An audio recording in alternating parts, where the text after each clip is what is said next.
Southern California, good afternoon, and welcome to another edition of the SoCal Supreme Sports Show. Today we have ourselves a jam-packed show, as we have quite a bit to get into in the world of Southern California sports, such as the Chargers. They beat the Rams in the LA versus LA football battle. The Chargers are nearing the 5 seed as they have one more game remaining, while the Rams unfortunately made history in the not-so-best way.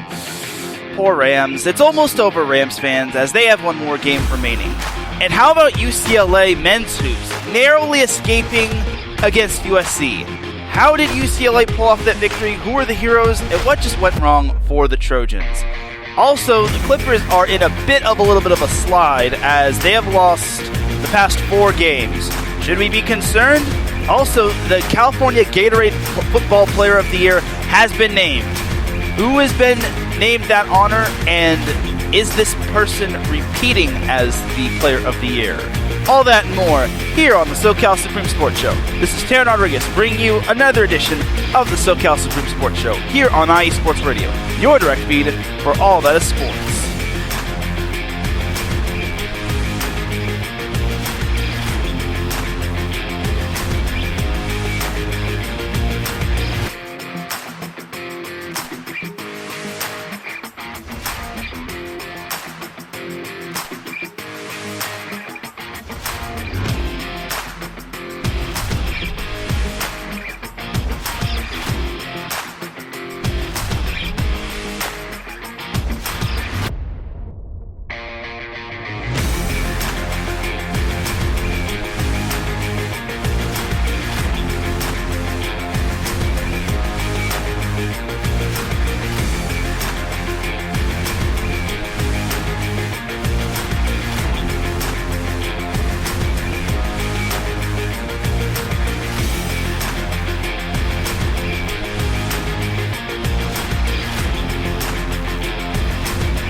And welcome one, welcome all to another edition of the SoCal Supreme Sports Show.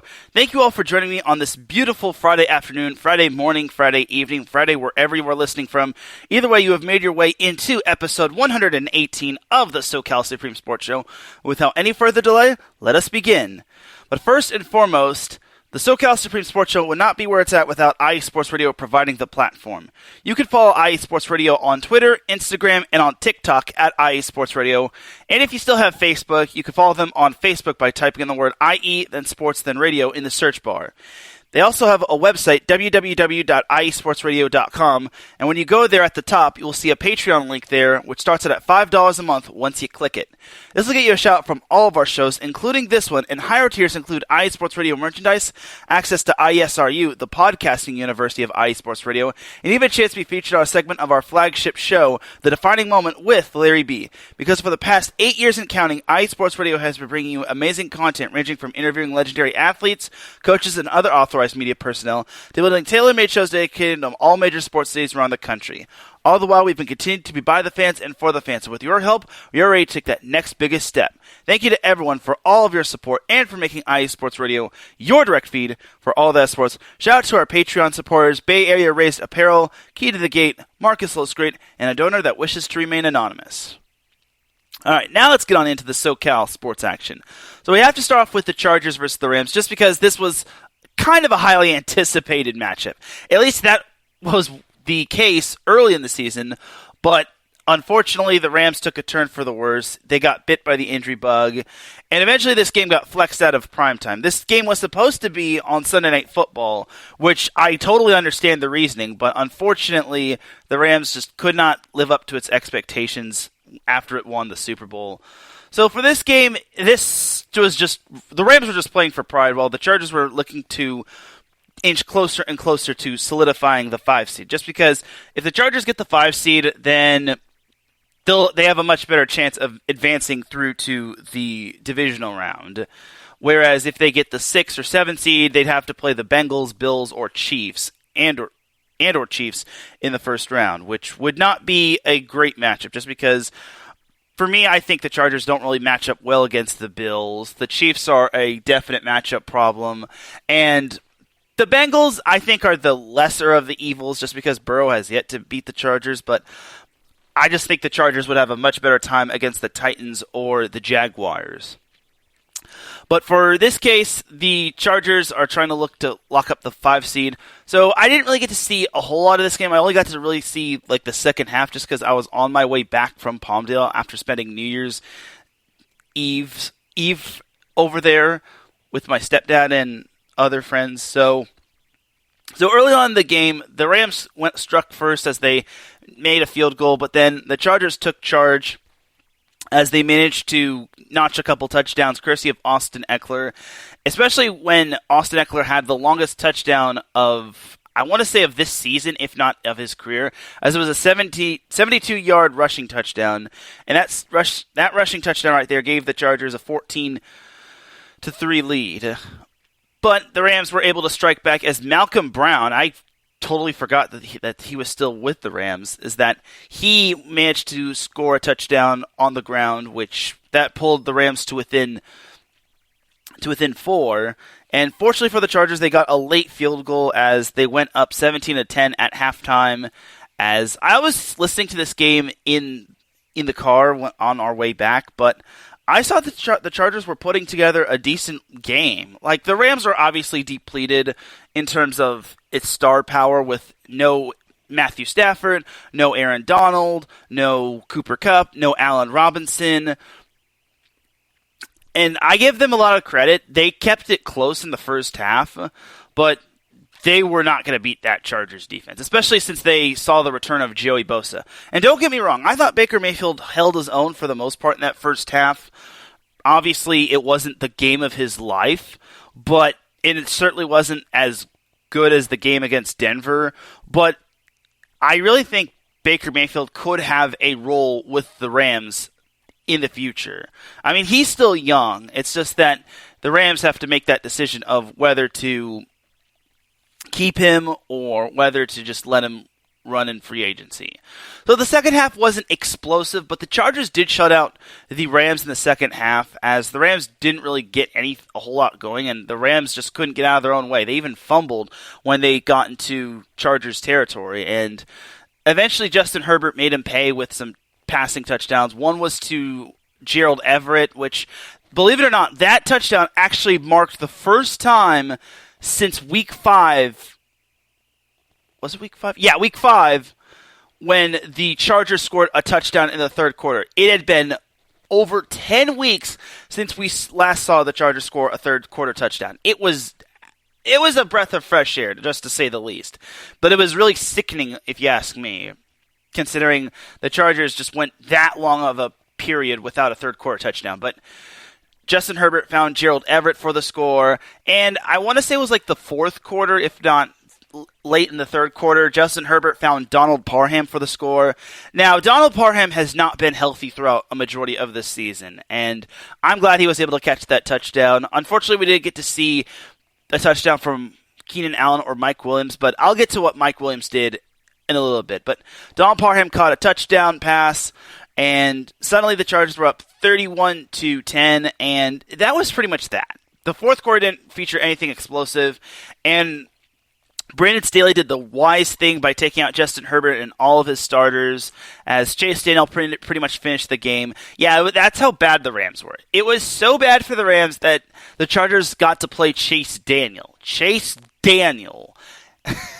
That man right there. And eventually, the Rams got shut out in the second half. It was almost like a imitation of kind of week 1 against the Bills or the second go-around against the Niners, but for the Rams, it was just a ugly day at the office. And for the Chargers, it was good that they got to honestly rest their starters, just because the playoffs are nearing and they cannot afford another big-time injury. That's kind of been the MO of this season, trying to stay as healthy as possible, especially since the Chargers have been getting hot and healthy at the same time. And they could be a tough out, but we'll see what happens. So in the end, the Chargers wound up winning 31-10, which was quite incredible. It's their second straight multiple score win after a majority of its wins are by one score. Their only non-one score wins are against the Texans back in week 4, the Colts a couple weeks ago in week 16, and then the Rams in week 17. So the Chargers are starting to come along, and these are the Chargers that I think everyone expected. I know the Rams are beaten up all over the place, and they have nothing really to play for, but pride is the most dangerous thing to play for. And honestly, it kind of can be a dangerous weapon, especially since certain players are trying to keep their jobs. And obviously, Baker Mayfield has yet to beat the Chargers. He came close to doing so last year, but for Baker, obviously, he wants to keep his job with the Rams and maybe consider what they could do going forward, but we'll see what happens. Like, Baker Mayfield could start in the NFL if he really wanted to. I think the Panthers were pretty foolish on letting him go, and I think Baker Mayfield can continue to do good things for the Rams. So far for the Rams, under a center with Baker Mayfield, they're 2-2. They've beat the Raiders and the Broncos, both of which are not vying for playoff contention. And then they lost to the Packers and the Chargers, which the Chargers one was a lost cause in the second half, and then the Packers one was also a lost cause in the second half. And also Green Bay owns the Rams at Lambeau Field. So yeah. And unfortunately for the Rams, they made history in the not-so-best ways. They already made history in the not-so-best way early on, as they actually went 3-9 to start the season. And that actually is the worst 12-game stretch from a Super Bowl champion, from a defending Super Bowl champion. So that basically describes the Rams in a nutshell. And in addition to having the worst 12-game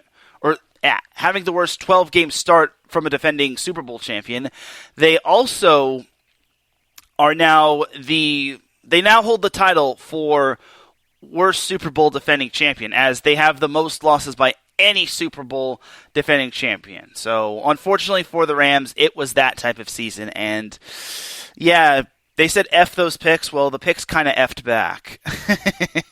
So unfortunately for the Rams, it's almost over. You only got one more week, and then you pretty much are in the clear to look ahead to the offseason and look ahead to what the Rams could possibly do.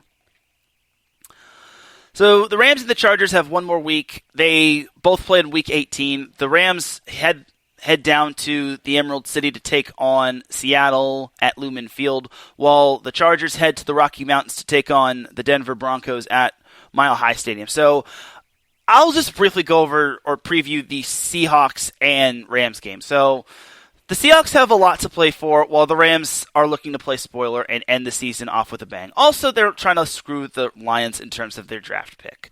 So for the Rams, here's my thing.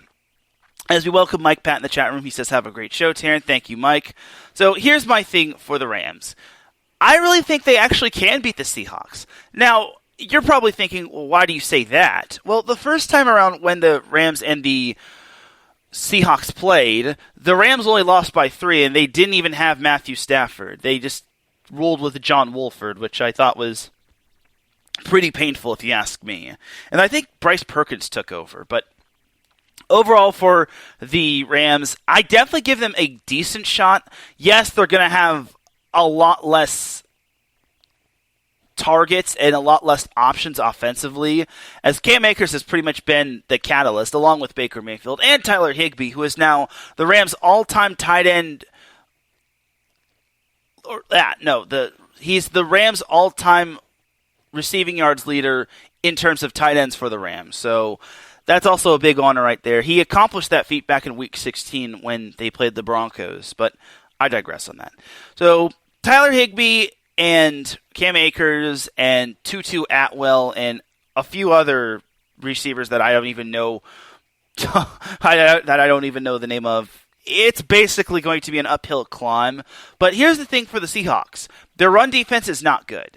And Cam Akers, he actually did really well against the Chargers despite not registering a touchdown. And he did well against the Broncos 2 weeks ago. So I think Cam Akers, and I'm not trying to jinx him, I think Cam Akers might have his swagger. So I know it's basically not for anything, but I think the Rams play spoiler to the Seahawks playoff chances. I think the Rams win.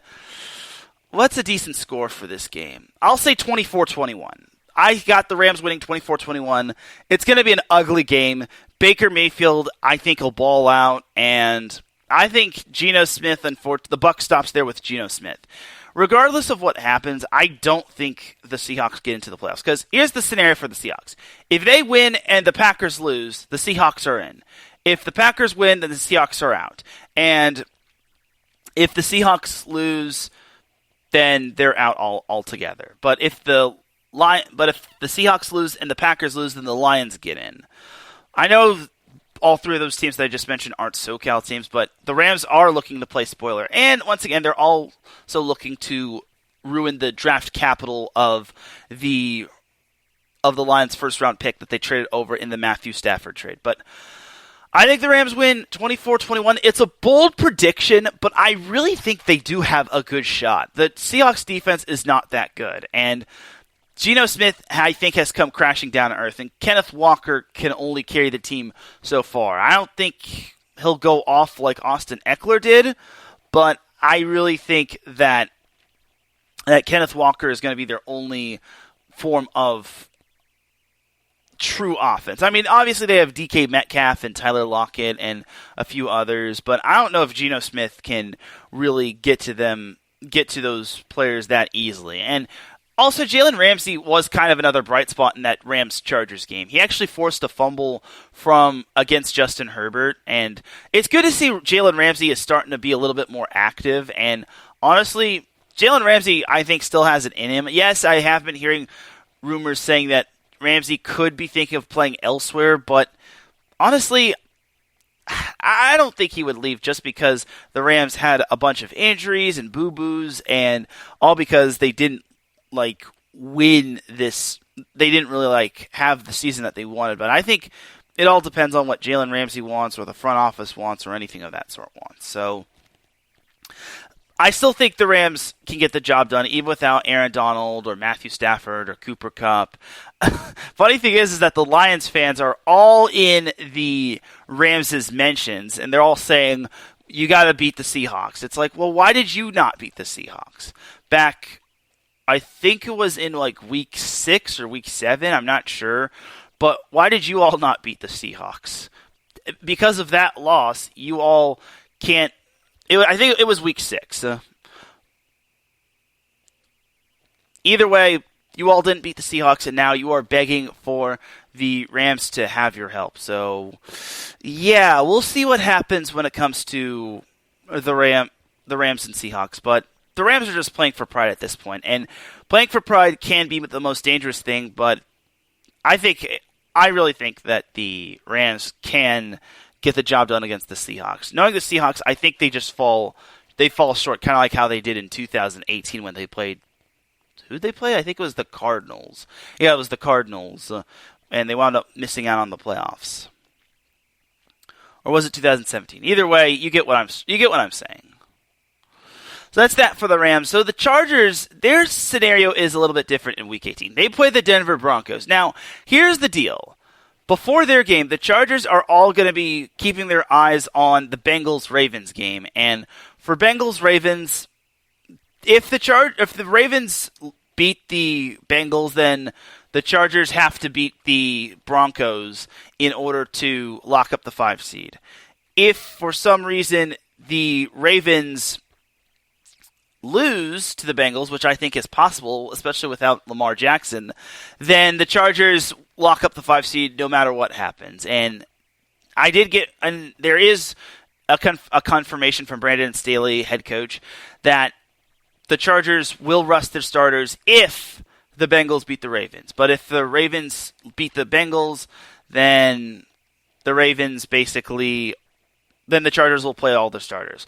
Either way, the Ravens are in the playoffs, but I'll get into what happened with the Bengals in a little bit. But if for some odd reason the Ravens lose, then the Chargers are the 5 seed, which would be ideal.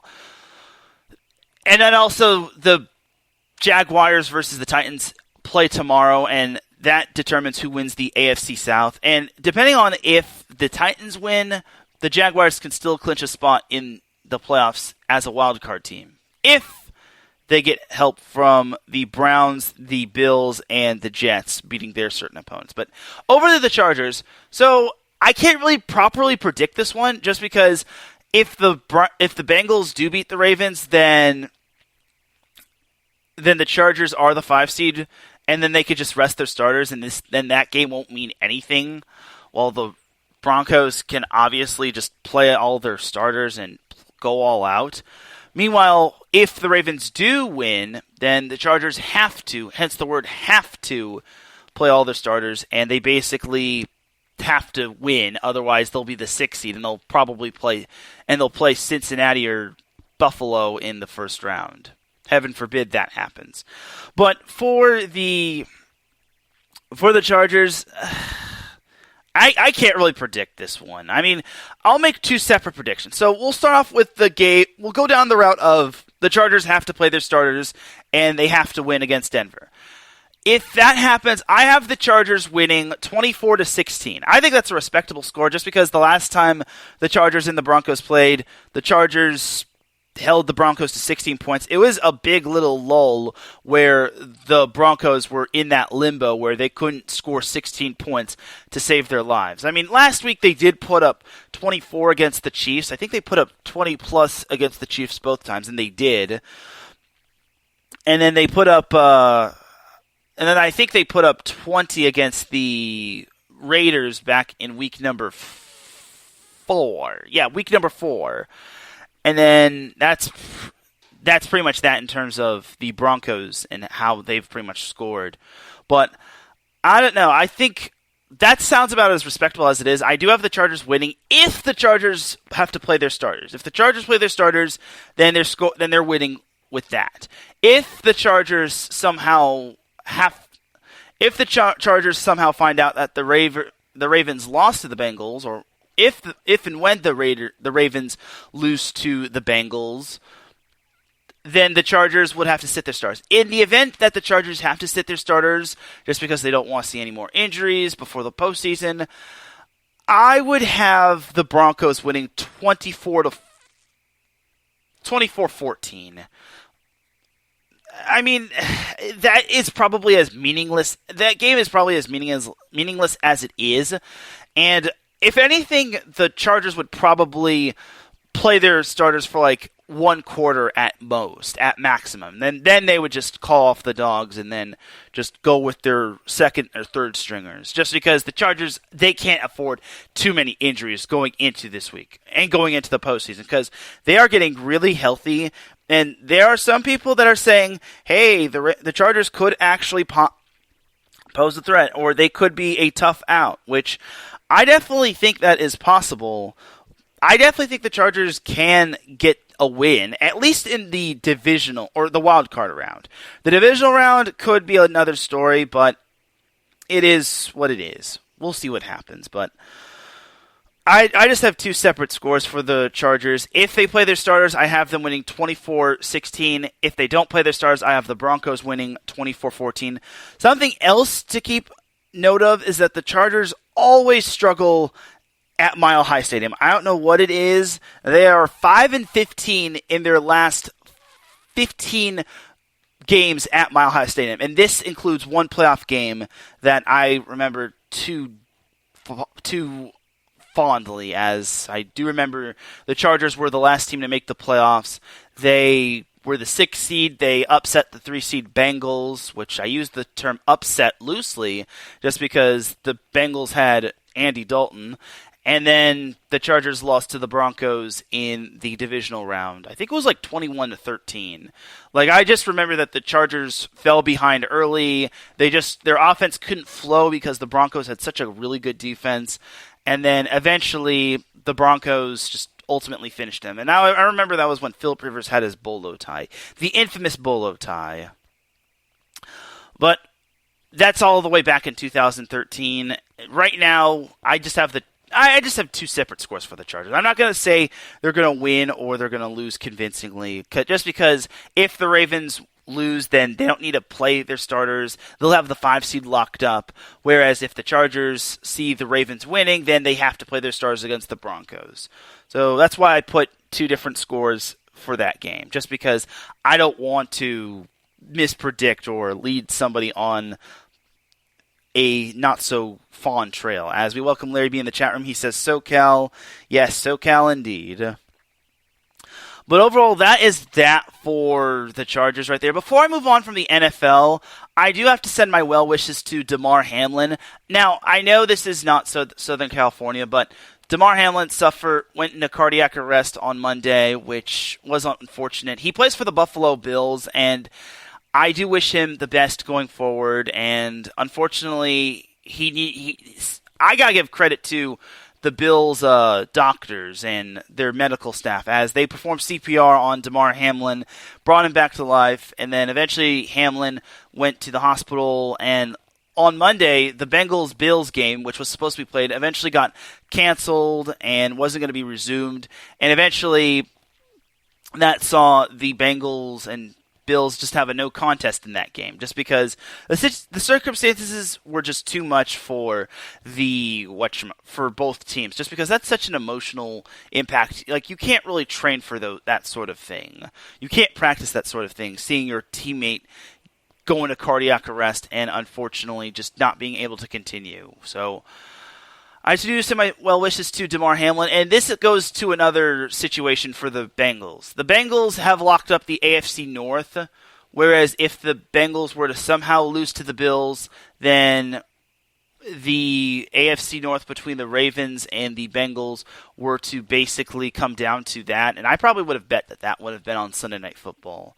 But anyway, I do send my well wishes to Damar Hamlin, but an update on him is that he's doing really well. He's responding well, and he no longer needs tubes in his neck to basically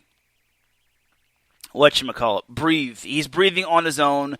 He is speaking normally, and he's doing extremely well. So I am happy for Damar Hamlin.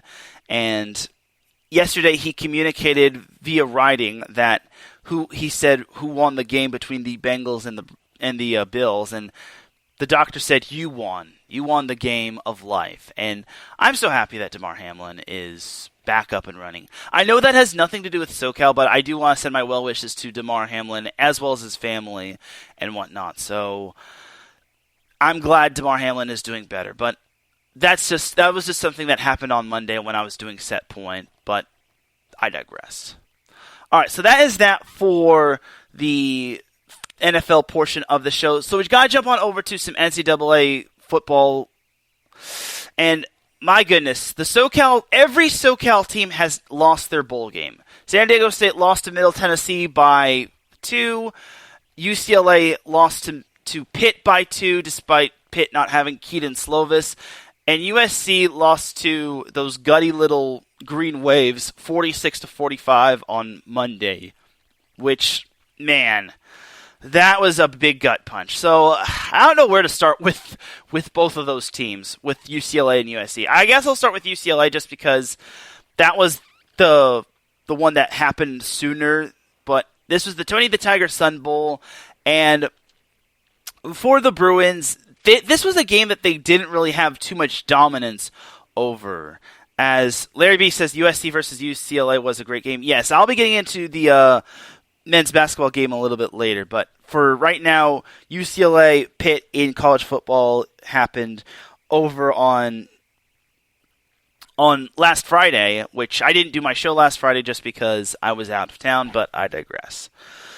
So this was a game that UCLA just did not have full control over. They led 7-6 after the first quarter. They eventually led 14-6 through the second quarter, but Pitt tied it as Pitt was starting Nicky Patty. I didn't even know who that was. It's like, who is Nicky Patty? Okay, Nick Patty. But Nick Patty, they started him. He's a senior, and this was his first game. Or it was his second game, but this was his first start. But for this game, this was his first game that he started as a Pitt Panther. And Eventually it was 14-14, and then UCLA got a late touchdown to go up 21-14 before halftime. Then UCLA went up 28-14, and everything's looking good, right? Wrong. UCLA they didn't have full dominance over Pitt. That 14-point lead was good, but Pitt responded with a 1-yard touchdown run from Rodney Hammond. Then Rodney Hammond tied the score up. And I'm just going to say this about DTR. I like him. He's a good quarterback, but he's not a great quarterback. He had so many mistakes in this game. It was not fun. He had 3 interceptions, and I don't know what became of him. I know he got injured later in the game, which I'll get into in a little bit.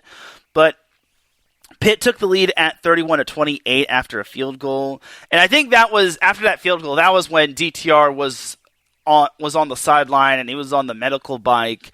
So in came Ethan Garbers. So in case you're living under a rock, Ethan Garbers is actually the younger brother of former Cal and current Las Vegas Raiders quarterback Chase Garbers. I actually had the honor of seeing Ethan Garbers play his senior year and win a CIF championship, which was cool, I guess. I didn't see it in person, but I was happy to see him win. And I also got a pick with he and his buddies, but I digress. Anyway, so for Ethan Garbers, I gave him a good effort. His first drive was a complete wash. And then the second drive, I think, did not do him any favors, as none of his receivers couldn't catch Bo Diddley. And fortunately, Pitt was up 34-28 at the time, and then Pitt unfortunately turned it over on downs. I don't know what they were doing. I don't know what they were thinking, but they turned it over on downs. UCLA got the ball, and the third drive was the charm for Ethan Garbers, as he led them all the way down, and TJ Harden punched it in for the touchdown as UCLA went up 35-34 with 34 seconds left. And I'm thinking, okay, well, UCLA can't possibly blow this. It's like, unless their defense is going into prevent defense. But there's no way UCLA can lose this one, right? Wrong. Nick Patty was able to orchestrate a game-winning drive, which eventually got Pitt into field goal range, and Ben Sauls hit a 47-yard field goal that put Pitt up 37-35, and UCLA had one last Hail Mary, but unfortunately it was no good, as I think that got picked off, and that was that. So I don't know what to... I said last week I would rip UCLA, but it's like, it's so hard to rip UCLA when their defense was the one that cost them the game and not the offense. The offense did as much as they could. The defense gave up that 30-second drive, well, I think it was like less than 30 seconds, all the way up to the field goal, and that was that. It's like, I don't know how you could defend this. Like, bless Ethan Garbers. That man put on his big boy pants, led UCLA all the way down, only to see the defense just give the game away to Pitt. I was so sick to my stomach. And I'm not even a USC or UCLA fan. I'm more of a USC fan, but the fact that UCLA gave up that game-winning field goal, it's just so bad, dude. Like, the UCLA defense should be ashamed of themselves. Like, they wasted a great offensive effort from TJ Harden, and DTR, who played his last game as a Bruin, is going to go out with a loss. And I feel and I don't feel bad for DTR. I feel bad for DTR just because he couldn't finish the game on his own terms, but I don't feel bad for DTR because he threw 3 interceptions, and there was one play where I think he slapped the helmet of one of the Pitt players. If not, he headbutted one of the Pitt players, and then he just ran off. Now, I want to give him Dumb of the Week, but I don't think he's worthy for that status. And he's just a college kid. All I can really say is I don't know if we'll see him on Sundays in the NFL. Maybe we'll see him in the CFL or the XFL, but and this is no knock on DTR, but he just can't be that immature when it comes to certain games, especially when he has to lead by example. And this isn't the first time he's done that sort of thing. He was talking smack when it came to the USC-UCLA game prior, and the dude just doesn't... I mean, the dude is a talented quarterback, but he just doesn't have the great personality. So I like DTR, but the dude didn't do his team any favors, and that was just complete dog water. So I hope whoever takes the reins at quarterback next year for UCLA does not have that sort of problem. But if they do, then you are warned, UCLA. I will not tolerate that sort of thing. So UCLA ends the season at 9-4, which unfortunately they didn't get to 10 wins, which would have been a milestone for Chip Kelly. But UCLA has to revamp that defense. If that defense continues to be a problem, which it was against Arizona, which it was against USC, which it was against Oregon, UCLA cannot be a contender. I'm sorry, but it is the truth. They can't just be Dr. Jekyll and Mr. Hyde in certain games of the season. I'm just saying, I'm not trying to pick on UCLA, but I said I was going to rip UCLA. I'm not going to go full on jackhammer mode, but this was a disappointing game just because UCLA was playing a Pitt team that didn't have Keaton Slovis. I know UCLA was missing guys as well. They didn't have Zach Charbonnet, but still, it's like this Nick Patty dude was making his first start of the season. I think maybe his first start of his career, and yet he put up that wet fart of an effort. So I cannot defend that. If you're UCLA, you got to win by more than 8 points, because UCLA was an 8-point favorite, and I basically said, and I quote, 8.5-point favorite, and I quote, if UCLA finds some way to lose this game, I will rip them. So I kind of had to stay true to my word. I didn't go full-on ballistic mode that I did when San Diego State lost to Fresno State, but UCLA, I'm a little disappointed. And this is coming from a UCLA fan, or a non-UCLA fan, but a SoCal stan. Anyway, that's going to do it for UCLA football. So jumping over to USC, I got to rip the Band-Aid off this really quick. USC lost to Tulane 46-45. Now, in the defense of Tulane has drastically improved their program. Last year they had 2 wins. 2 wins. They turned those 2 wins from last year into 12 wins. In other words, I'm trying to find the correct term of this. I think the term is they sextupled their win total from last year, which is basically multiplying it by 6. So, and by the way, that 12-2 record is actually the most improved, the biggest improvement of any FBS team from in FBS history. So I gotta give my hat off to Tulane. They really earned the victory, but I think late in the game, USC lost it more so than Tulane won it. UCLA's defense stunk. I really just have to fast forward this. So just to not bore you all, USC went up 14-0. Tulane, and then unfortunately Caleb Williams, well, first of all, Tulane scored a touchdown prior to that. And then on the next drive, Caleb Williams threw an interception, which I don't think was characteristic of him. And then Tulane capitalized off that. Then Rayleigh Brown, the former Mater Dei running back, he scored. Then Brendan Rice had a nice little touchdown catch from Caleb Williams. And Brendan Rice, the son of Jerry Rice, this was his breakout game. He actually really did well, considering that I don't think Mario Williams played, and Jordan Addison for sure did not play, as Addison is preparing for the draft, the NFL draft. As USC went up 28-24 at halftime. I'm sorry, 28-14 at halftime, and then Tulane got within 4 off of a 7-yard touchdown run and then a field goal after USC made an incredible third down stop. Then Brendan Rice, this dude managed to score yet again, as that put USC up 35-24, and then Tulane scored a touchdown, which they eventually failed on the 2-point conversion. And eventually, going into the fourth quarter, I'm just going to fast forward through this. They scored a touchdown, and then they booted a field goal. They're up 45-30 with 4:30 remaining. Before I continue, college football teams in the FBS are 1-over-1, have 1 win to 1,000 plus losses when trailing by 15 points with about with under 5 minutes to go. So we're all thinking, okay, well, USC is going to win this one, right? No.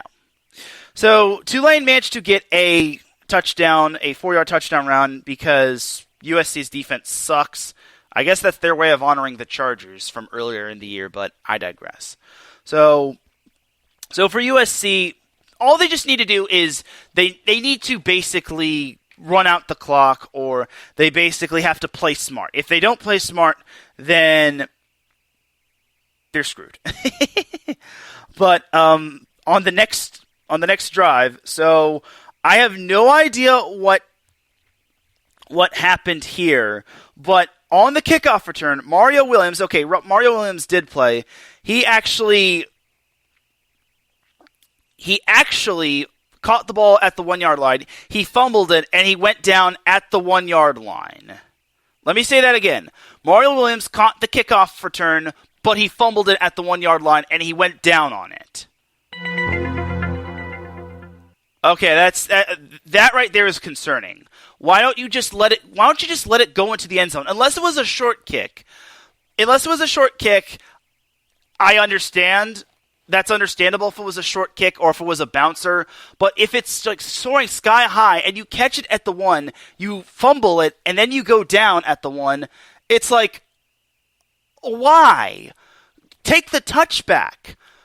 Don't start at your own 1, for goodness sake, because then you put yourself at risk for a safety, which to Tulane's credit, they actually got the safety, as Austin Jones was tackled for a loss of 1 yard into the end zone, which gave Tulane 2 more points. USC's lead was down to 6, and Tulane got the ball back. And I'm not even going to BS this anymore. Tulane got the touchdown, and then they won because USC can't play defense. All right, now I really got to rip USC. Hold on. What in the world was that? USC had the game won. They were up 15 with under 5 minutes to go. Only one other team had won in that certain situation, and USC allowed Tulane to come back and win. I don't know what to say anymore. USC, what the frick? Special teams, defense, they basically wasted Caleb Williams' final junior year game just because they could not play and finish the game off. Like, Mario Williams, how do you mess up a special teams play? Is that their way of honoring the Chargers from past seasons? Oh my gosh.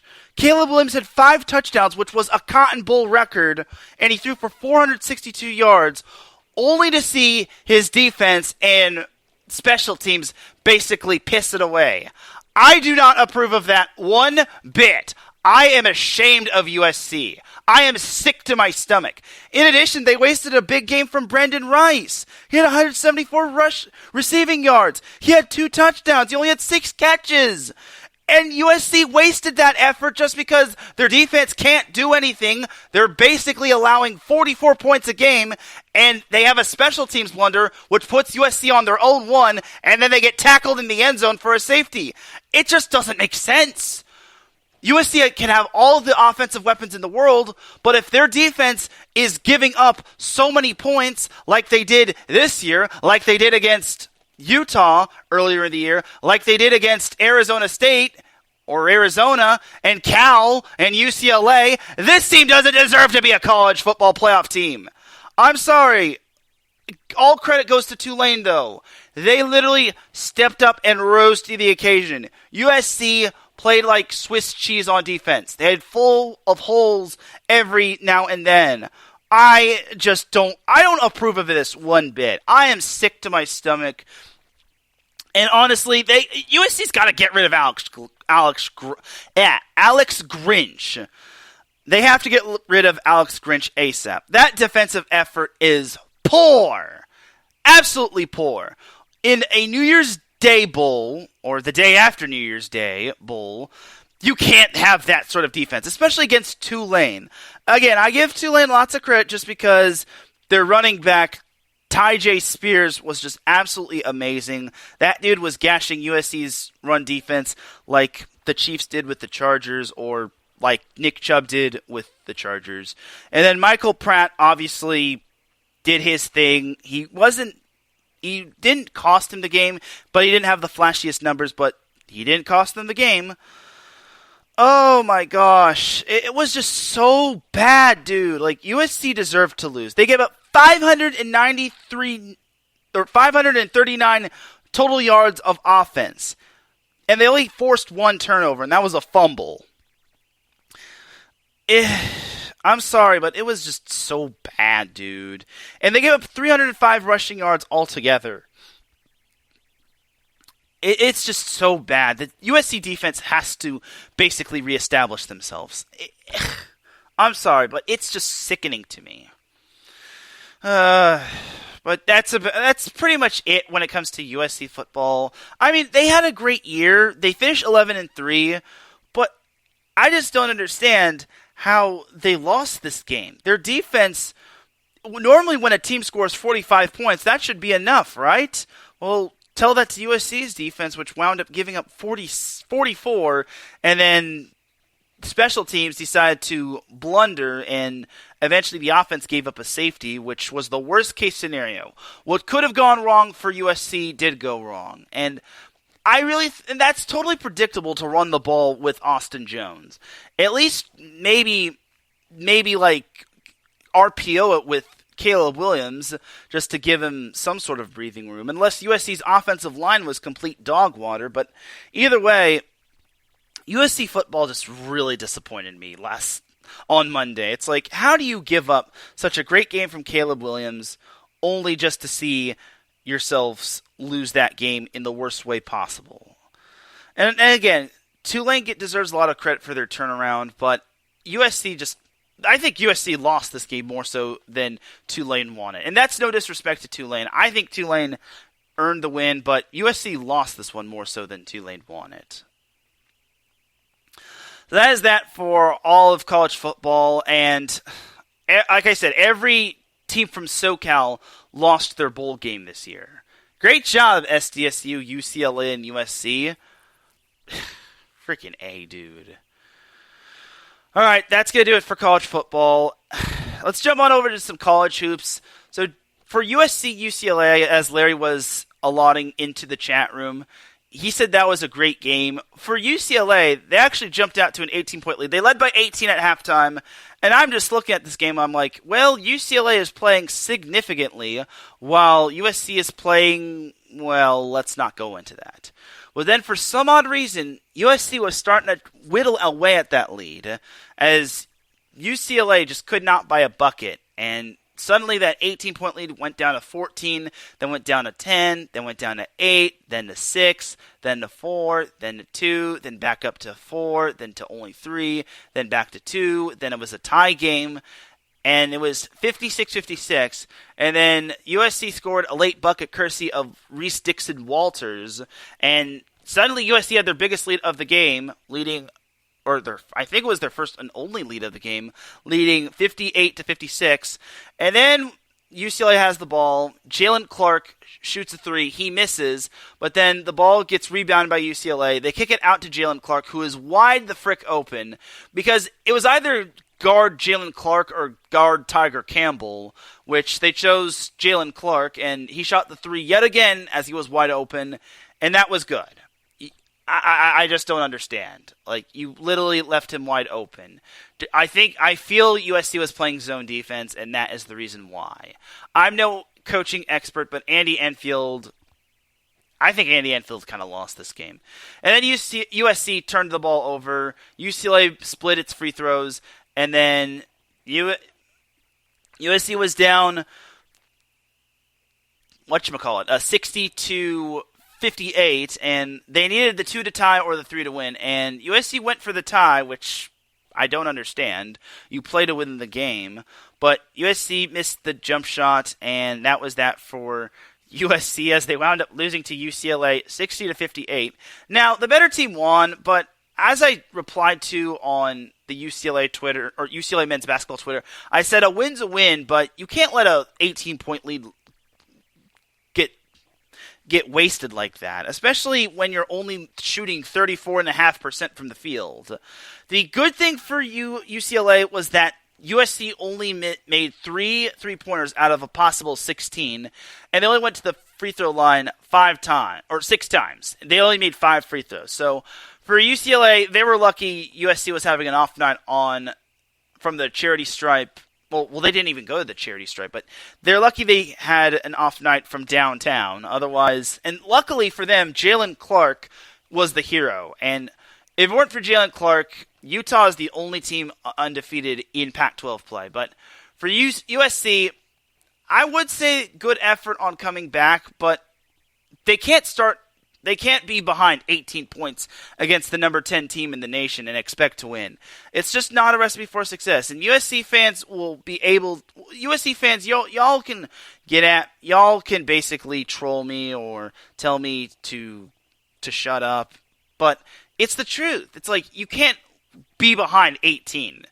It just doesn't work that way. You can get away with that against some other team, but against UCLA, they're going to make you pay the price, especially when you're at UCLA. When you're at Pauley Pavilion, then basically you're going to be paying the price if you can't, get off to a better start. And I would just look at the game. I'm like, God, USC sucks.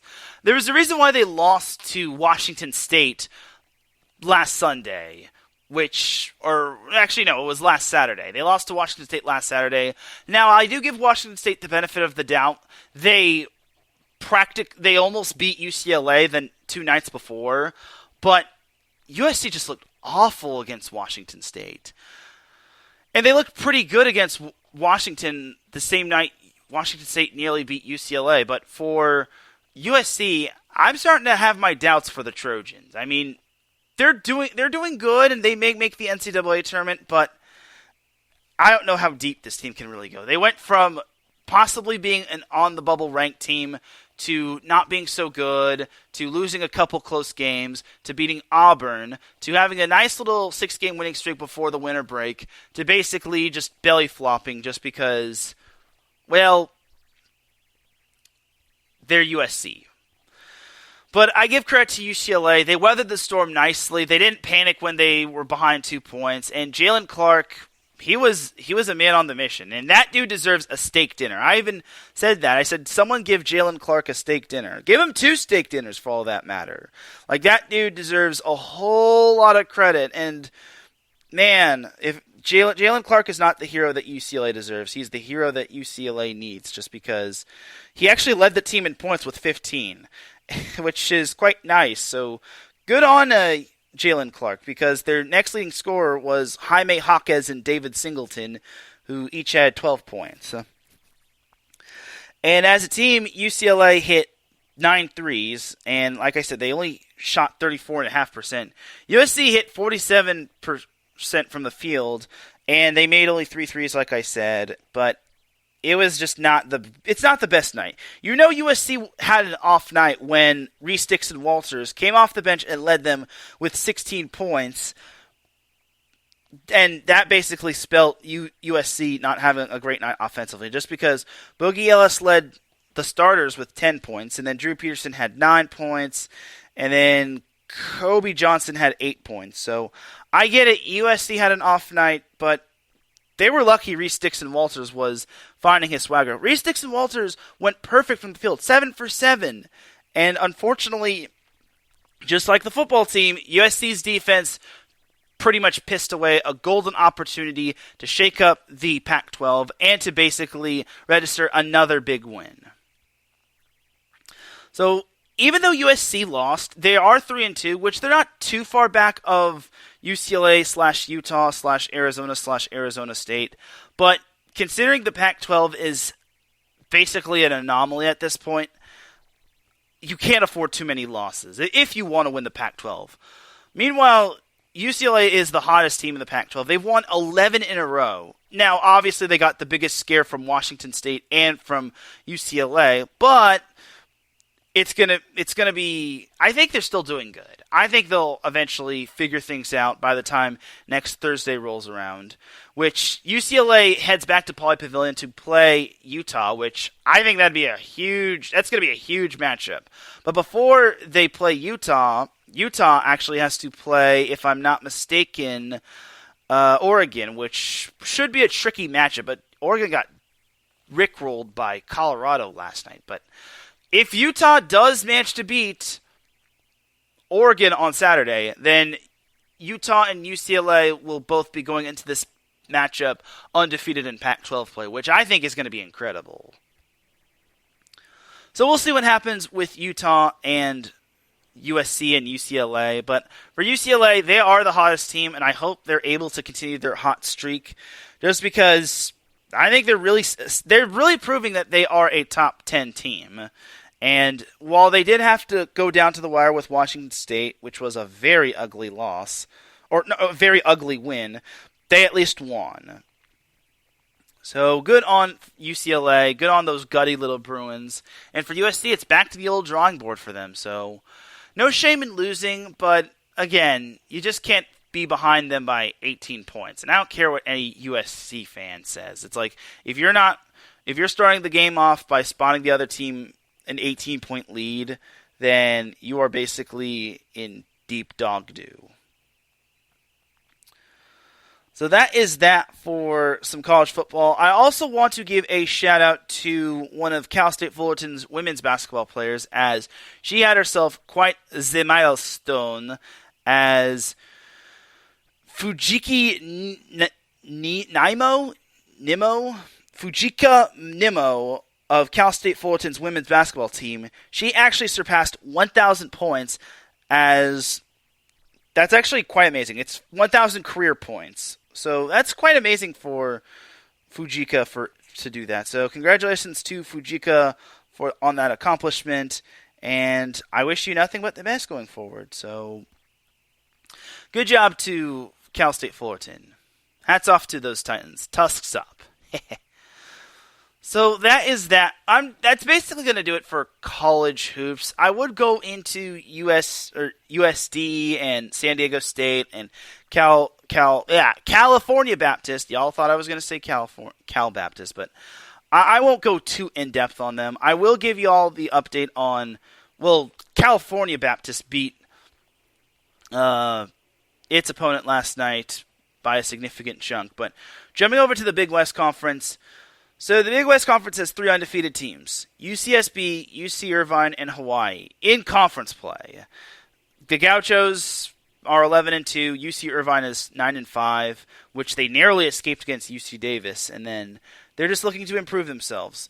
CSUN is still looking for its first win of the season, as they unfortunately fell to Long Beach State, my alma mater, but it's still a long season, and you still have the conference tournament, so don't worry if you don't win just yet.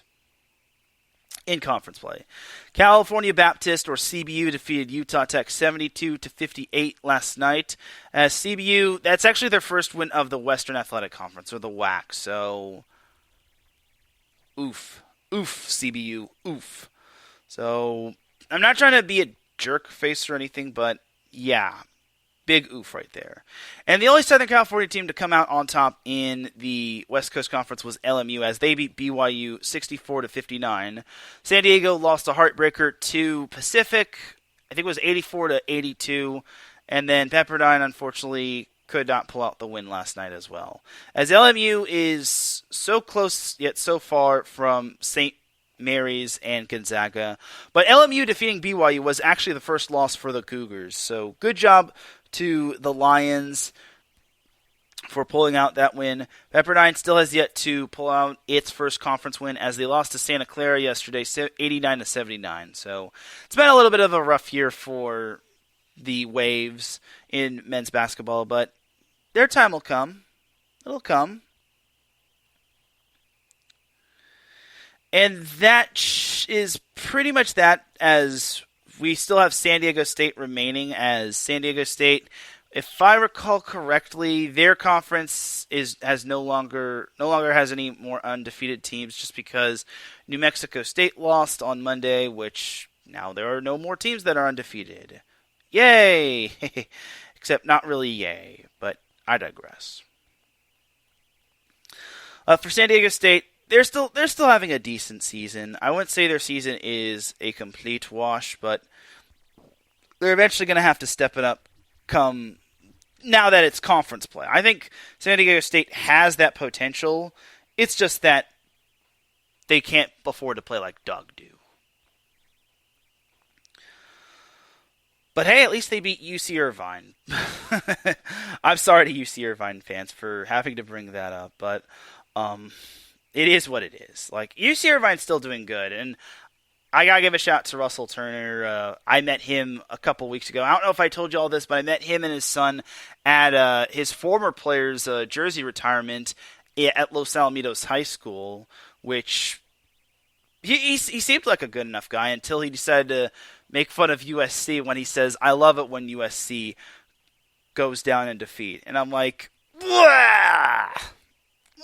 I didn't like blat in front of him, but it just felt painful hearing him say that sort of thing. And he was talking about USC football, not USC men's hoops.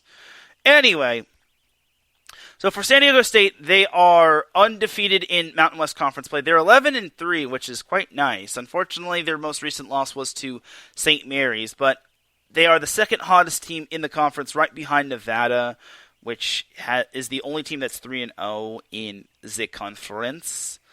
So for San Diego State, they have not played since last year. See what I did there? As this Saturday, they hit the road to Wyoming to take on those guys. They should be able to beat Wyoming. My only concern is that they can't afford to look ahead, just because next week is going to be the biggest week for those gutty little Aztecs, as next Tuesday and next Saturday they're at home against Nevada and New Mexico.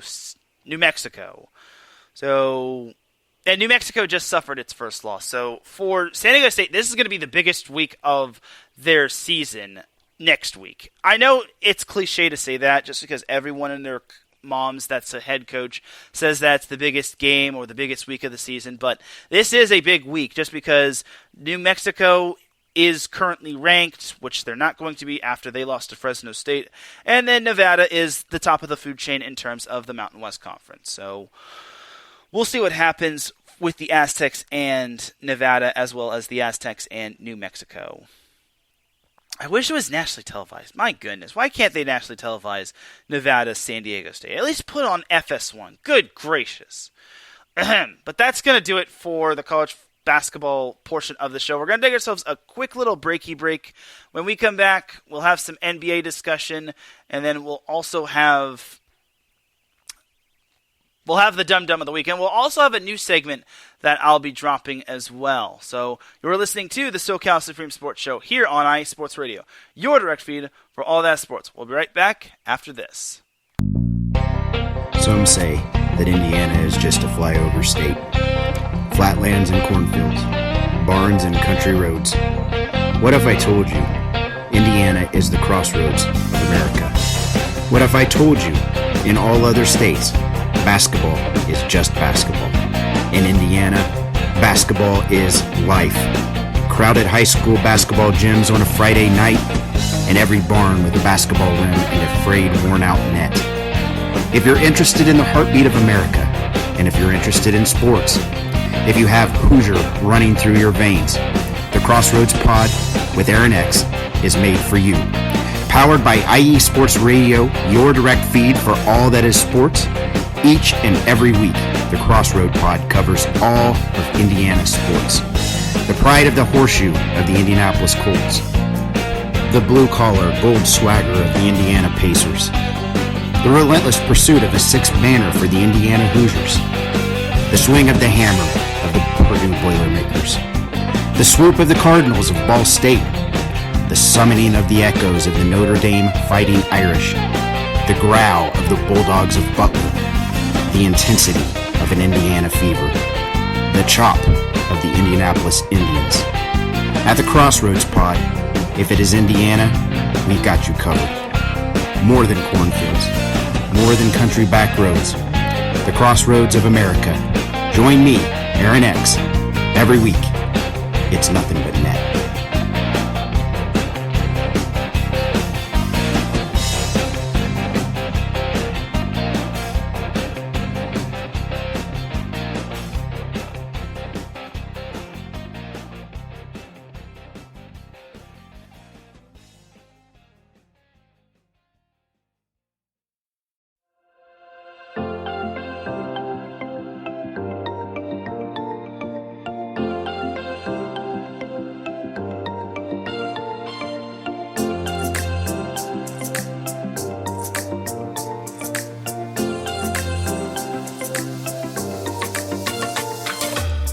Are you a fan of Buffalo sports? Are you thinking of changing loyalties and becoming a Buffalo sports fan? Do you even know where Buffalo is on the map? Did you know Canada is closer to Buffalo than New York City? Welcome to the Buffalo Huddle, every Tuesday night at 7 p.m. Eastern Standard Time and 4 p.m. Pacific Coast Time on IE Sports Radio, your direct feed for all that is sports. I'm your host, Patty Bax. This is a podcast designed for you, the passionate sports fan. I know you love your sports. Who doesn't? I cover Buffalo sports and so much more by bringing in the human elements. I call it Buffalo Sports with a Twist. Join me as we take a journey into the world of Buffalo sports. I guarantee you'll fall in love with Buffalo just like I did. Each week we start with an inspiration, question of the day, a Buffalo fun fact, and our weekly challenge to you, the listener. Come huddle up with me every Tuesday at 7 p.m. Eastern Standard Time and 4 p.m. Pacific Coast Time for the Buffalo Huddle with Patty Bax on IE Sports Radio, your direct feed for all that is sports. As we say in Buffalo, go Bills!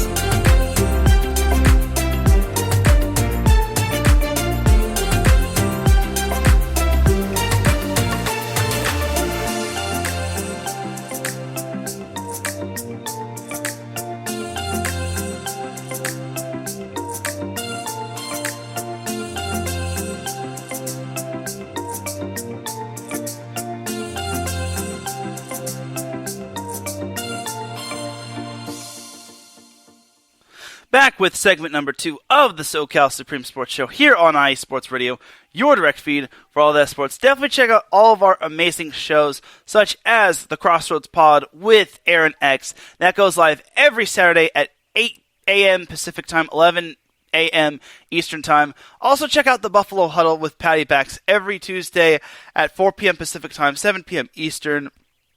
Patty does an outstanding job talking about Buffalo sports with a twist. And actually is a perfect segue to go into our next little segment. So everyone knows I have the Dum Dum of the Week award. But I actually want to, since it's a new year, I want this to actually be a new SoCal Supreme Sports Show. I'm actually going to debut a new little segment called the Big W Award. So the Big W Award goes to someone that did something that probably... something that's making national headlines or something significant in this world. And it could be anything. And anyone is subjective to being the Big W Award recipient, except for me. I can't just say I'm going to give myself the Big W Award just because I can. And I promise you, I'll try to make this a weekly segment. I promise you, I won't forget about this segment. But my first Big W Award goes out to the Bills medical staff. As I mentioned earlier, Damar Hamlin had himself a scary little injury as he went into cardiac arrest. I have to give so much credit to the Bills medical staff and all the medical staffs for helping Damar Hamlin stay alive and basically just keep himself in there and basically just not, because the brother was fighting for his life. And in case you didn't see the tackle, I'm just going to simulate it right here. So Damar Hamlin was making a tackle on T. Higgins, and then he went down to the ground, and then he got up and then went back down to the ground, and then the Bills medical staff just ran onto the field, gave him CPR, and then basically brought him back to life. And look at what happened with Damar Hamlin. So also have to give the Big W award to all the doctors that treated Damar Hamlin. I feel doctors are kind of taken for granted just because they do a lot underneath the scenes, and sometimes they get a lot of heat, especially with what happened back when COVID was a thing.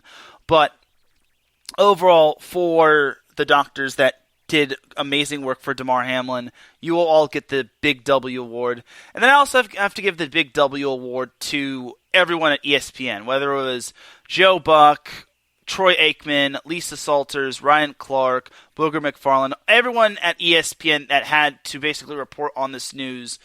I imagine this was an emotional time for all those people, because you don't really train for that sort of thing. Like, nobody ever has to train for someone practically going into cardiac arrest and having this scary of a thing, because Ryan Clark said it best. Normally, when we're all playing football, or I think it was actually Pat McAfee, normally we were all waiting for the thumbs up to say that he's okay, but he didn't give a thumbs up. The dude was fighting for his life, and the dude basically was brought back to life courtesy of the Bills medical staff. But to everyone at ESPN, they handled that with so much class, so much professionalism, and they really did well. They really just did well, considering they had so much emotion in their voice. Some looked like they were about ready to break down in tears, but to the ESPN workers that worked Monday Night Football, post-game, and during what was supposed to be the game, you all get the Big W award, and I definitely tip my hat off to y'all for basically handling that scary situation to the best of your ability. And it really does not go unnoticed. Like, I saw Ryan Clark's little segment on SportsCenter, and that dude had a lot of emotion in through his mouth and in his eyes, as well as Lisa Salters. Her voice had so much emotion. Like, this was probably the toughest week in the NFL by far.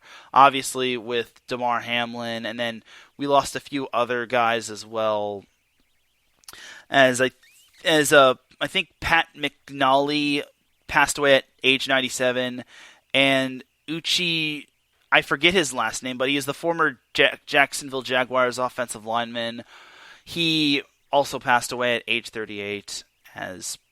Again, this was just a tough week in the NFL, but hopefully there will be better days ahead. And what this did do is that it brought people together. And one more Big W award. I also have to give the Big W award to anyone that has donated to Damar Hamlin's Toy Drive Foundation. So at the time, I think the Toy Drive Foundation was at like $2,500. It's now over $7 million and still counting. So thank you. So big shout out to those that donated to Damar Hamlin's little Toy Drive Foundation. So thank you. So that's pretty much the Big W award. And yeah, and John Felipe, thank you for popping in the chat room. He says Uche was a great content creator, and yeah, and one person I watch on YouTube on a weekly basis in terms of the NFL is Urinating Tree, and when he did his weekly sports ball segment, at the end of his injury report, he also gave a tearful goodbye and farewell to Uche, and it's probably the first time I've seen that happen. And that was what made me respect Urinating Tree even more. So I hope for better days ahead, and I hope this isn't a sign of 2023 just being a disastrous year. Like, we cannot have 2023 starting off on a sour note. Please, just please. But I'm sure there will be better days ahead. All right, so that is going to do it for the Big W award. So let's go back into the SoCal sports action. So now we got to go back into the the NBA, as the Lakers and Clippers, well, do I even need to say it? Well, the Clippers are still doing good, but they're on a 4-game losing streak, which I am actually a little concerned about.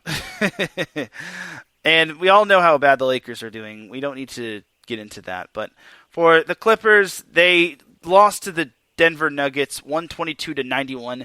The game was so ugly. They were down, I think, 62-25 at one point to the Nuggets in the second quarter. And I'm like, oh my God, this is concerning. And what's worse is that Paul George also got hurt earlier in the week, which makes me even more concerned. And then the Clippers also lost to the Miami Heat on Monday, 110-100, which you're going to think that I'm going to show you all in a little bit that that's quite the unusual score.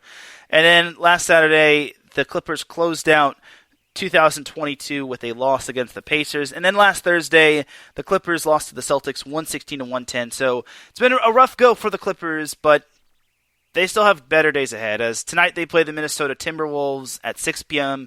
Pacific time. Then on Sunday they head back to the Crypto.com Arena to play the Atlanta Hawks, which actually starts the first of a 5-game homestand, as Tuesday they play the Dallas Mavericks. Then next Friday they welcome back the Clippers to Staples Center, as they'll be the ones that will be hosting the Nuggets. And then they'll go from there. So the loss kind of hurts them just because now they're at the 6th. They're now in the 6th in the West, but there's still plenty of season remaining. As I said on Twitter yesterday, the Clippers are heading in the wrong direction, but they still have 42 more games remaining. They can survive. Whereas the Lakers, they're already halfway through their season, and they're actually on a 2-game winning streak. They actually opened up 2023 with two wins. This past Wednesday against the Miami Heat, they won 112-109. That's great and all, but unfortunately they had to do it without LeBron James and Anthony Davis, which is quite concerning. And if you all listen to Magic City Scoreboard, you probably heard my man JB say that he was disappointed with the Heat losing to the Lakers, which I thought was funny. And then the Lakers beat the Charlotte Hornets on Monday, 121-115. For being the worst team in the league, they really played the Lakers close, which is kind of concerning, but it's a win. And then the Lakers closed out 2022 with the win over the Atlanta Hawks, 130-121 on LeBron James' birthday, as he actually had a season-high 47 points, which was downright incredible. And I think he nearly posted a triple-double, as he had 10 rebounds and 9 assists, which, God, I wish he had gotten that 9th assist. And this was on his birthday, mind you. The dude is like 38, if I recall, and the dude posted 47 points. That's just incredible right there. Just incredible. And the Lakers were able to dig their way out of a deficit as they were able to pull out the win, so solid job by the Lakers. So, as for the Purple and Gold, they return to action tonight as they host the Atlanta Hawks at 7:30 p.m. Pacific time. Then tomorrow, they head down to NorCal to take on the Sacramento Kings. Then on Monday, they head down to the Rocky Mountains to take on the Denver Nuggets on Monday. Then next Thursday, they return to the Crypto.com Arena to take on the Dallas Mavericks, which actually starts the first of a 5-game homestand.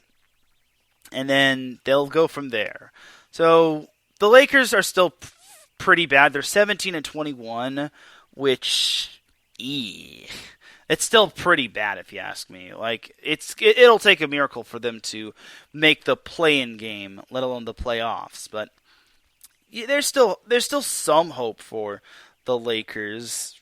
I mean, they're halfway through their season, but they could always turn it around. They're only 1.5 games out of the final play-in spot, which is a miracle if you ask me.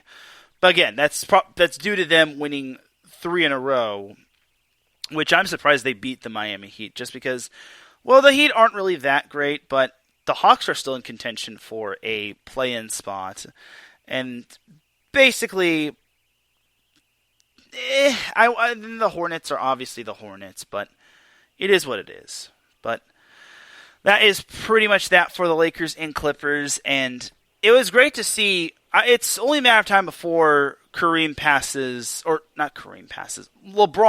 Kareem. And when that happens, we'll see what happens with LeBron going forward. I'm sure he wants to play as long as he wants to play, but I talked with a buddy of mine and he says there's not a situation where no team wants to take LeBron. And LeBron doesn't want to come off the bench. He wants to play now, or he wants to start until he can't start no more. And if that's the case, he'll probably just retire. But for LeBron, I do hope he passes Kareem, which would be incredible. So we'll see what happens. But for right now, the Lakers are halfway through their season, and they have 41 games remaining to try to turn it around. So we'll see where they can go from there. Jumping on over to the NHL, the Kings, well, they had a rough night against the Boston Bruins. They tied it at one point as they went to the third period, tied 2-2, but then they wound up getting mauled by the Boston Bruins 5-2, which was not fun. Absolutely not fun. On Tuesday, the Kings managed to beat the Dallas Stars 3-2, which started off 2023 quite nicely. And then last Thursday, the Kings narrowly beat the Colorado Avalanche 5-4. As currently for the Kings, they are still in second place in the Pacific Division, right behind the Vegas Golden Knights. But I think the Golden Knights, being the best team in the Western Conference, they might have a vice grip on that conference/division. So for the Kings, they return to action tomorrow when they hit the road to Sin City to take on the Golden Knights. That's kind of a crucial game right there. It would have been even more crucial if the Kings were right on the tail of the Golden Knights, which they aren't. But hey, little by little. Then on Monday, the Kings return to Crypto.com Arena to take on the Edmonton Oilers.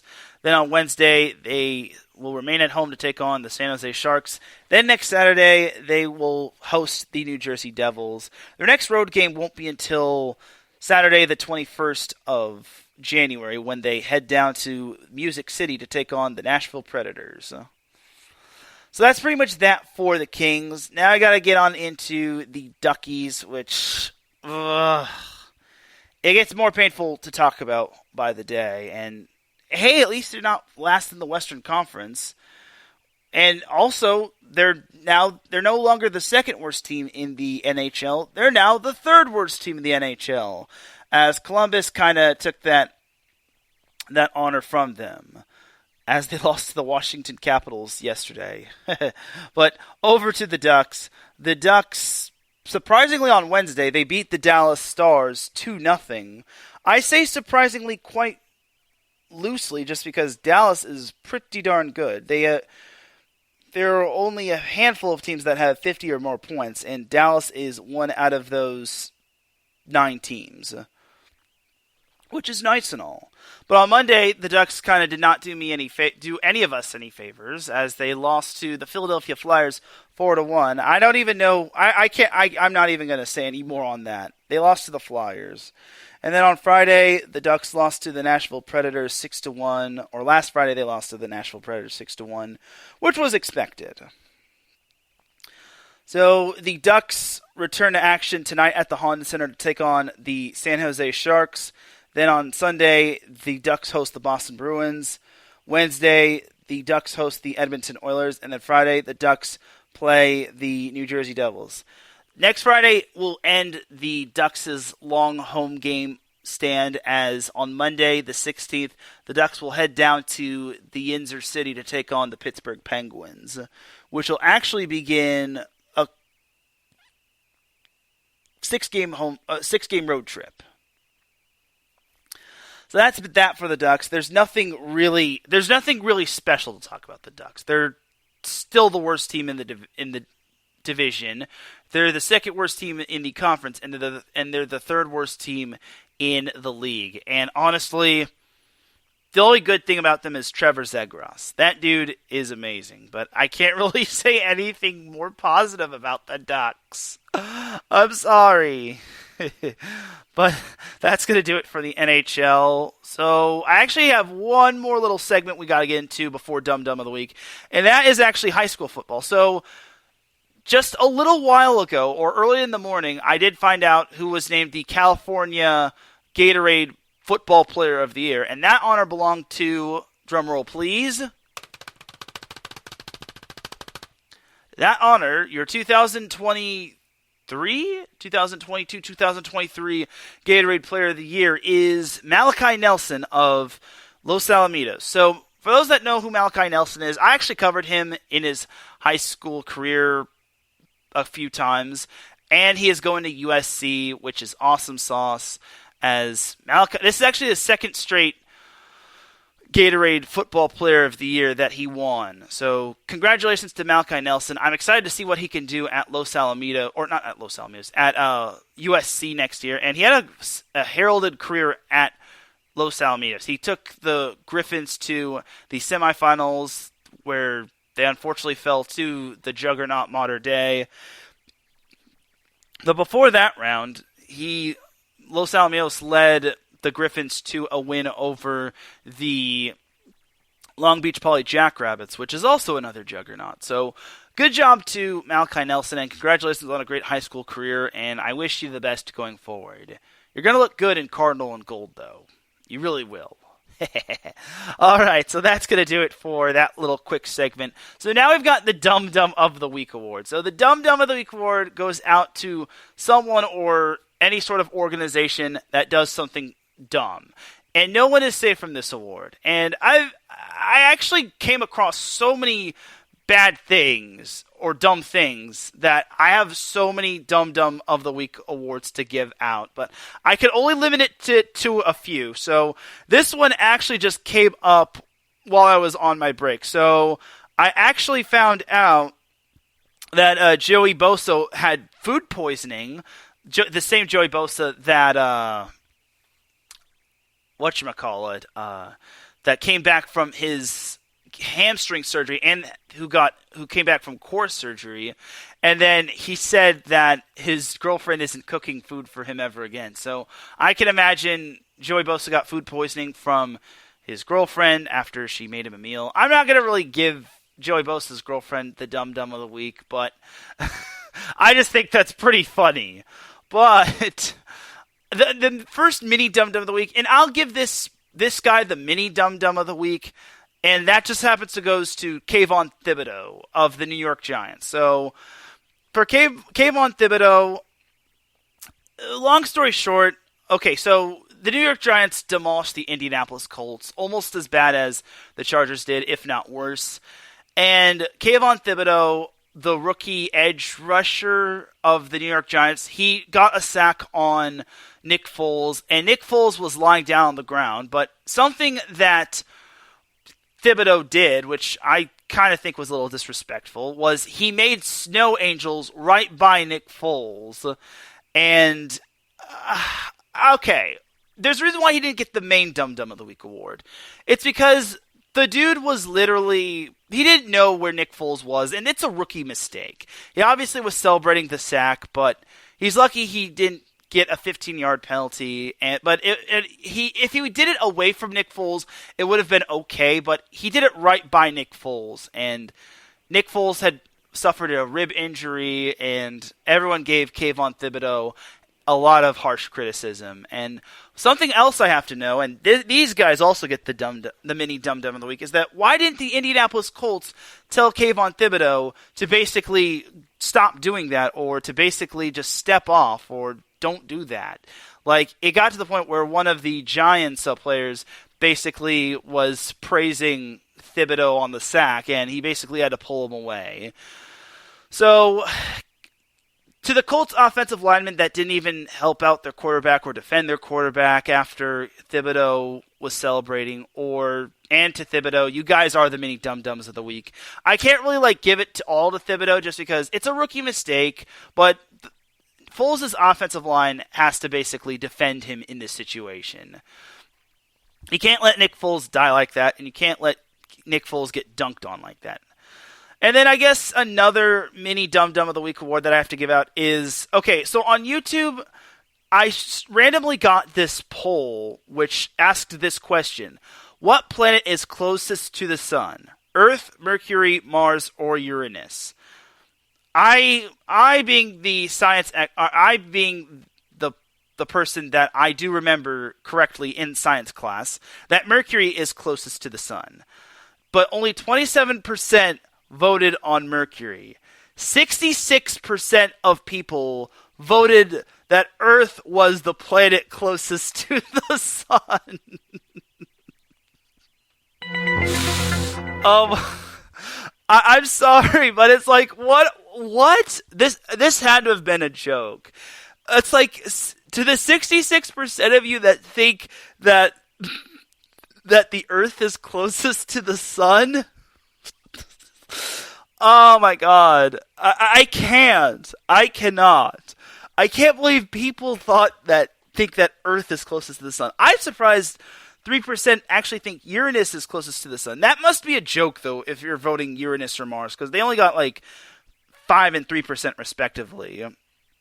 Mars got 5 and Uranus got 3. But what is going on here? Why are we saying that the Earth is closest to the sun? I know it can get hot sometimes, but we're not that desperate we're not that burned up, are we? So, to the people that who voted Earth on which planet was closest to the sun, you get the mini Dum Dum of the Week award. I was the smart one that voted Mercury. And unless, of course, the solar system changes, Mercury is the closest to the sun and not the Earth. So please, please, please, people, stop being dumb. I'm losing faith in humanity already, and we're only in 6 days of 2023. But now we gotta get into the main Dum Dum of the Week award. So, alright, so this is the first big Dum Dum of the Week award, and basically, this actually goes all the way back to last year. So, as everyone knows, I am the host of Set Point, and I actually came across this award called the Grant Berger Media Award, which basically is given out to any media member that represents the volleyball community, which represents the volleyball community really well to its fullest ability. And I basically want to nominate myself. And I also gotta give a shout out to Larry B for nominating me for the Grant Berger Media Award. I don't know how long it took for him to nominate me or to write that little recommendation, but the fact that he took time out of his day really means a lot. So thank you, Larry B., if you're still listening, for nominating me for the Grant Berger Media Award. So the award opened its nominations back in June, and then they extended it from a couple weeks past July. But after that extended deadline period, I kept waiting and waiting and waiting and waiting, and still no Grant Berger Media Award for 2021-2022. And as the days passed, we never got any sort of word on who was going to win the Grant Berger Media Award. And now we no longer have a Grant Berger Media Award winner for 2021-2022, just because the calendar year is officially done so. And I hate to give this award out to this organization, but the AVCA really dropped the ball on this. First of all, I really pride myself in being a good volleyball personality in terms of the media. I do not appreciate the AVCA not even giving us an update on the Grant Berger Media Award.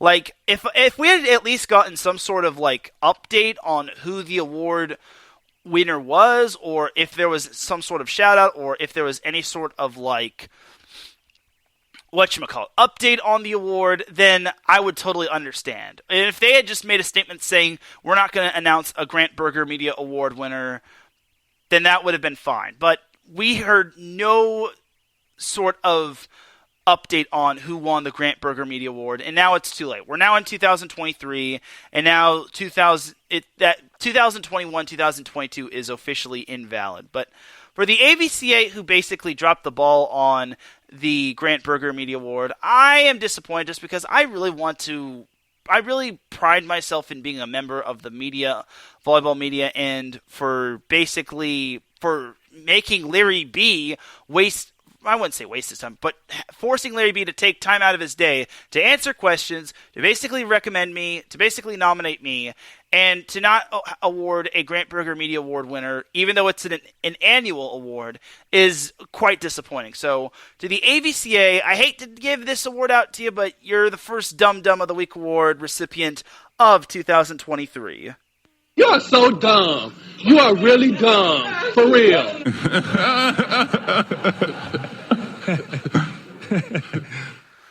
So that's the first Dum Dum of the Week award recipient. Now, staying in the field of volleyball, so today I actually logged back into my Set Point account, and I was scrolling through my timeline that I don't really check, just because I only use the Set Point account just to update everybody on Twitter and to reach out to people and message people and whatnot. So I actually found something really, really, really, really, really, really, really, really, really disturbing, and I couldn't believe what I saw from here. So, according to, I forget the website of this. It's a Volley Talk. Either way, it's a website that I don't even go on. But according to Volleyball Magazine on this Volley Talk website, they said, and I quote, "I was told by NCAA.com." Get this. So, Volleyball Magazine said, "I was told by NCAA.com's social media team that they will not be covering men's volleyball this season, but will resume NCAA beach volleyball when it begins. I am not making that up. As incredulous as it seems." Okay, we have a problem here. The NCAA social media team isn't going to cover NCAA men's volleyball, but they're going to cover NCAA beach volleyball. This is the problem that NCAA men's volleyball has. It gets no love out of NCAA women's volleyball, NCAA beach volleyball, and NCAA men's volleyball. NCAA men's volleyball gets the shaft the most. They didn't get the proper television. Back in the COVID year in 2021, they had nothing but a live stream when it came to their semifinal game. The national championship wasn't even on ESPN or ESPN2. It was on ESPNU, which is disappointing. It's what? And why would... I hope this is not true, but because it was reported by Volleyball Magazine, which is 100% professional, and for the NCAA.com social media team to not cover NCAA men's volleyball, that's sickening. As a volleyball enthusiast, I am sick to my stomach right there. It's why won't you cover NCAA men's volleyball? Why? I understand there's a lot fewer teams in NCAA men's volleyball than there is in NCAA women's volleyball, but it's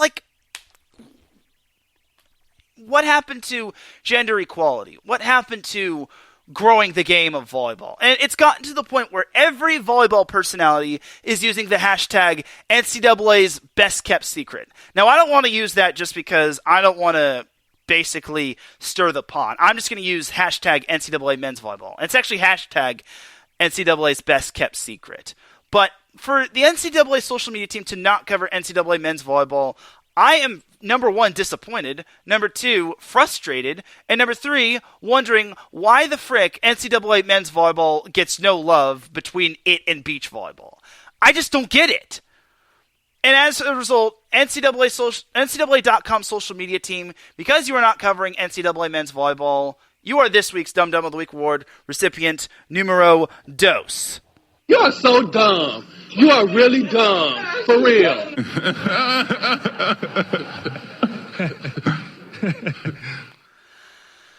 Larry B said it best. The NCAA is annoying. And exactly. Facts, major fact right there, Larry. And I have no other words. That is very dumb, and it's not just dumb, it's annoying. Larry B hit it on the head. It's annoying, just because men's volleyball is just as watchable as women's volleyball. So now we got the third and final Dum Dum of the Week award recipient, and then I'll send you all on your way. So this actually has to go back to the Damar Hamlin situation, and let's just say there are some people that actually valued the game, resuming the game, than a player fighting for his life. And this guy is all too familiar with being a recipient of the Dum Dum of the Week award recipient. But this guy, I think, took dumb, yes, Larry, 3. So yeah, we're starting 2023 out like that. So so back to the Damar Hamlin thing. So someone valued basically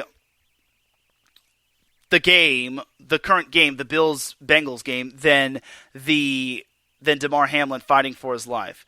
So Skip Bayless, unfortunately, is this person. Now, he said on Twitter,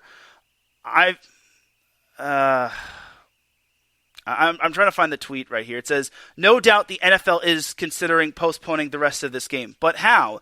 This late in the season, a game of this magnitude is crucial to the regular season outcome, which suddenly seems so irrelevant. And it's like you're caring about the game more than some guy fighting for his life, a player fighting for his life. I get what he's trying to say. I'll give him the benefit of the doubt. He replied and said, nothing is more important than that young man's health. That was the point of my last tweet. I'm sorry if that was misunderstood, but his health is all that matters. Again, everything else is irrelevant. I prayed for him and will continue to. So, I get it. Skip Bayless should not have just tweeted that out altogether. Like, the game does not matter. A man is fighting for his life, and he really got slaughtered for it on Twitter. And the worst part is that his apology wasn't really sincere, and it got to the point where Shannon Sharpe took the day off because he didn't want to have anything to do with Skip Bayless and the tweet. And then when Shannon Sharpe did come back, I will give Skip Bayless the benefit of the doubt again. Shannon Sharpe did bring up the tweet, and then Skip Bayless interrupted his opening monologue.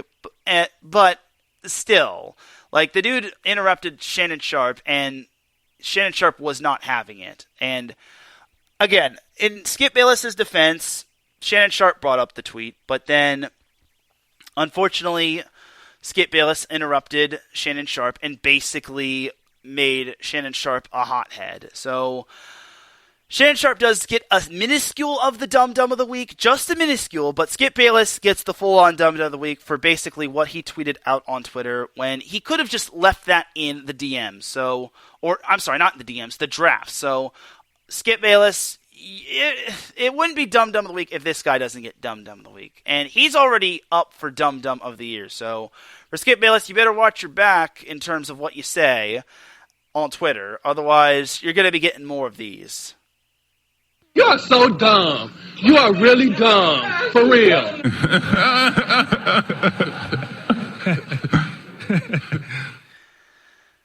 And that, my friends, is all she wrote.